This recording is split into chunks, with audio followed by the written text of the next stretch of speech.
Seja bem-vindo ao podcast Caminhando com Jesus, do Abrigo Espírita Oscar José Pitã.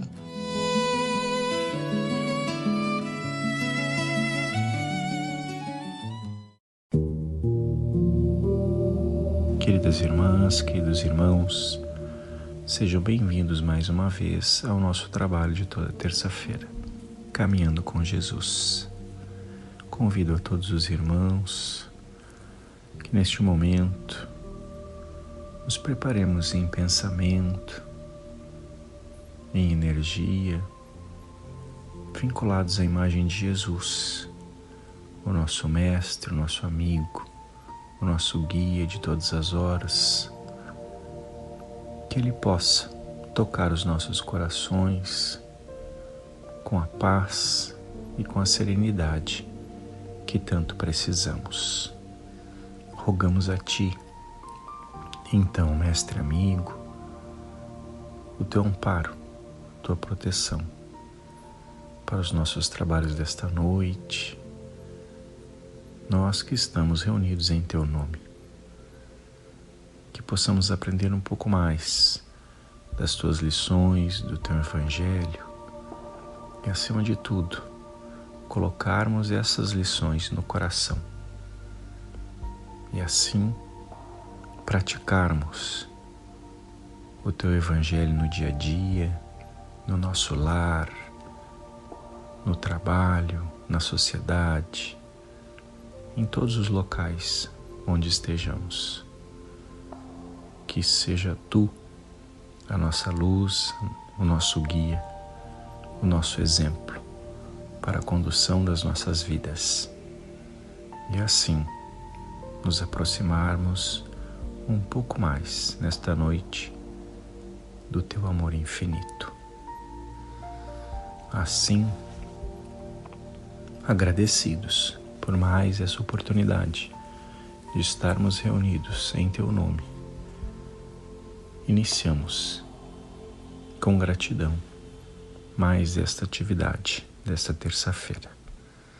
Que assim seja.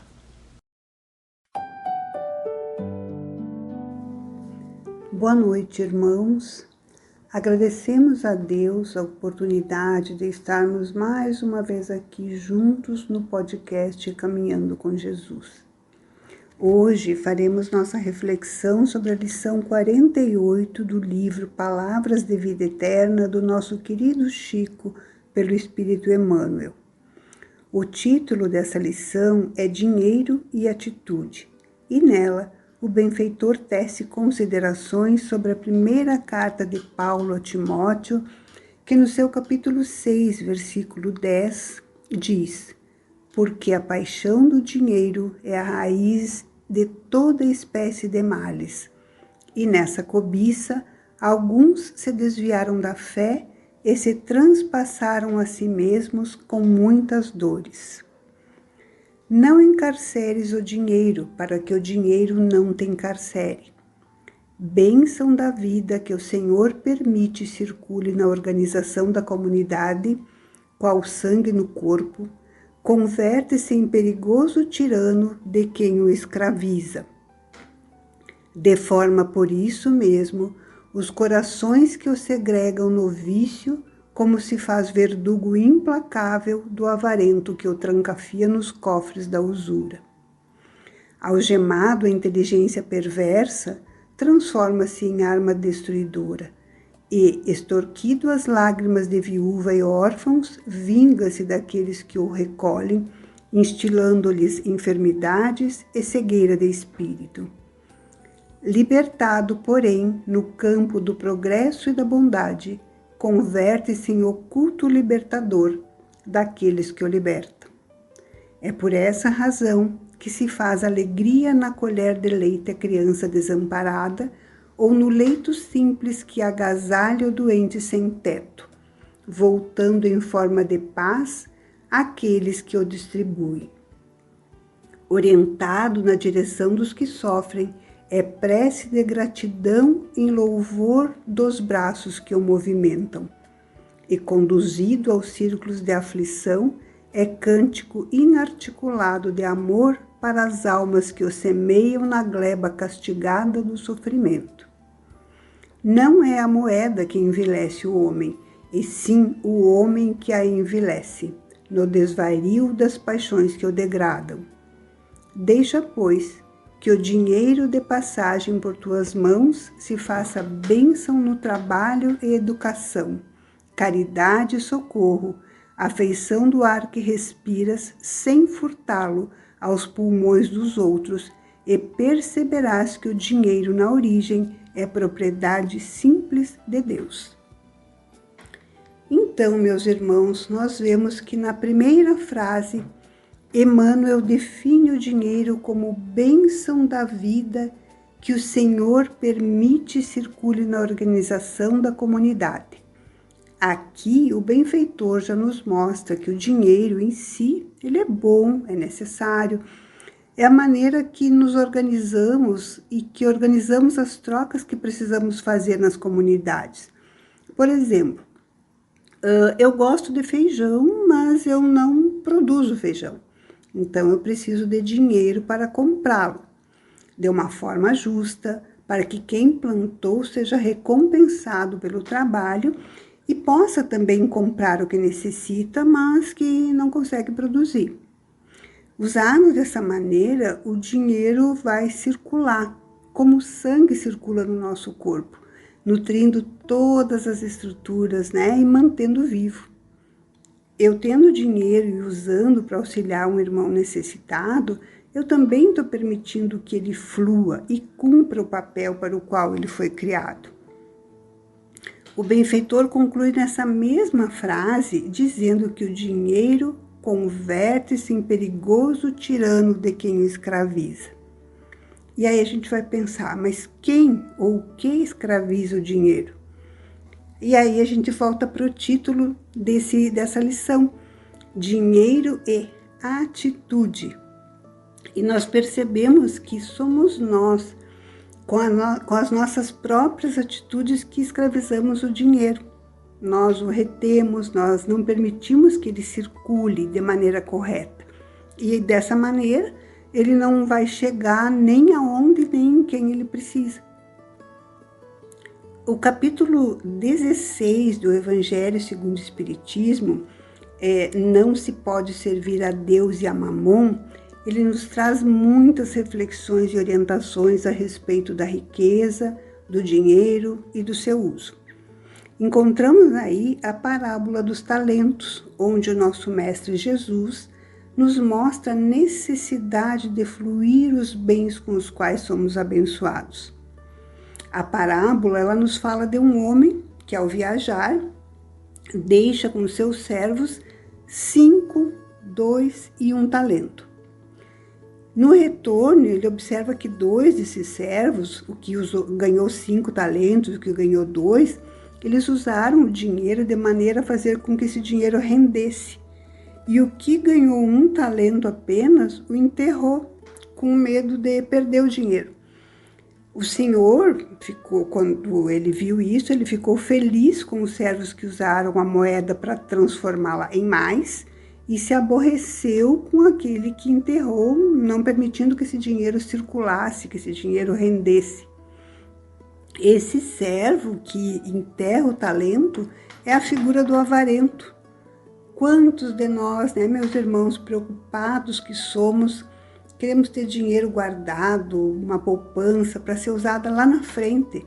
E para isso nos privamos agora de pequenas coisas que poderiam tornar a nossa vida um pouquinho melhor, ou até dar um pouquinho de alegria ao nosso semelhante, às pessoas que conosco convivem, às pessoas necessitadas.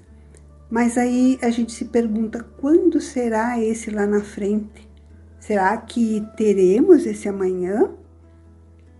Ou será que Deus não nos dirá, que insensato és? Essa noite mesmo tomar-te-ão a alma, e para que servirá o que acumulaste? Temos que refletir. Ainda, nós estamos muito presos aos nossos vícios, às nossas paixões, e usamos o dinheiro sem nos preocuparmos com as consequências do uso. O dinheiro, por exemplo, que eu uso para comprar uma carteira de cigarro é o mesmo dinheiro que eu poderia estar usando para comprar 1 litro de leite para doar para alguém necessitado. A diferença é que o leite vai aplacar a fome e o cigarro pode se tornar um agente de um câncer de pulmão para mim.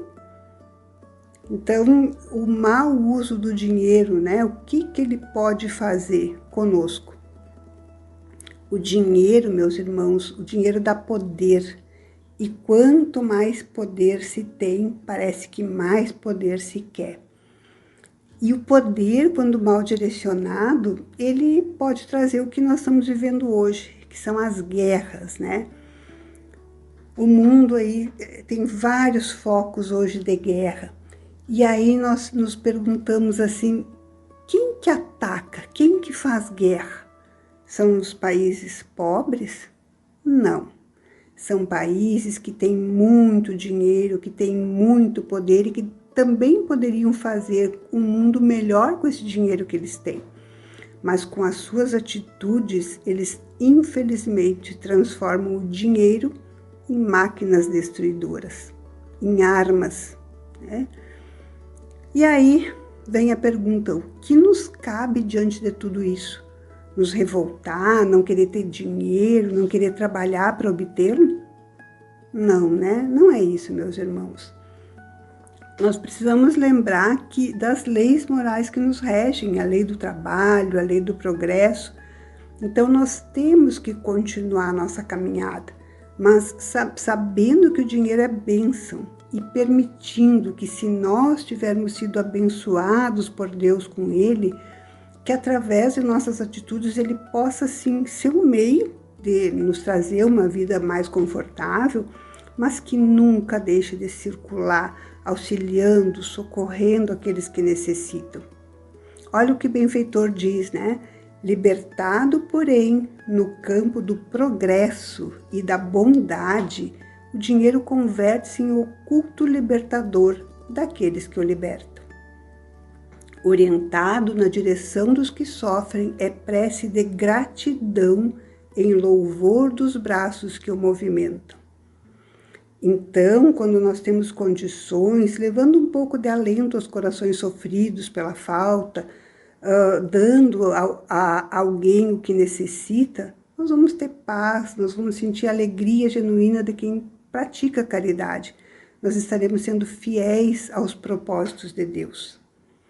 Nas instruções dos Espíritos, desse capítulo 16, o Espírito Chéveros responde a sua própria pergunta, que é: qual o melhor emprego da riqueza? E ele diz: procurai nessas palavras: amai-vos uns aos outros. Essa é a solução, né, meus irmãos? Que possamos continuar nossa caminhada, meus irmãos, permitindo a todos que nos rodeiam compartilhar conosco as bênçãos que recebemos, nos tornando ainda mais abençoados.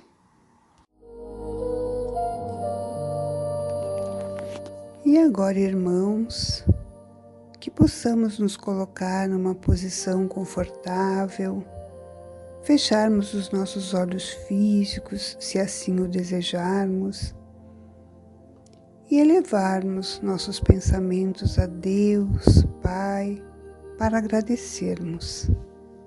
Te agradecemos, Pai, por mais esse dia nessa escola que é a Terra, pela possibilidade de auxiliar e também pela bondade daqueles que nos auxiliam. A Ti, Mestre Jesus, agradecemos por Teu exemplo vivo de amor, de fé em Deus, nosso Pai, e pelos Teus ensinamentos que nos possibilitam andar pelo mundo com a certeza de Tua luz a nos guiar. Agradecemos, Maria, nossa Mãe de amor, pela proteção de Mãe zelosa que Tu tens conosco sempre. Aos benfeitores espirituais, somos gratos por nos assistirem nas provas da vida, por estar conosco em todos os momentos. Pedimos, Pai, a proteção e o auxílio aos irmãos que têm seus nomes colocados no grupo. Que eles sejam amparados, que tenham aliviado suas dores, que sejam envolvidos em bênçãos de amor e paz. Pedimos, Pai, que nossa fé seja fortalecida e que sejamos dignos das bênçãos recebidas. Que assim seja.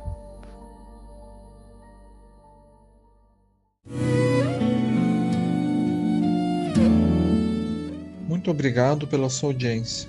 Até a próxima.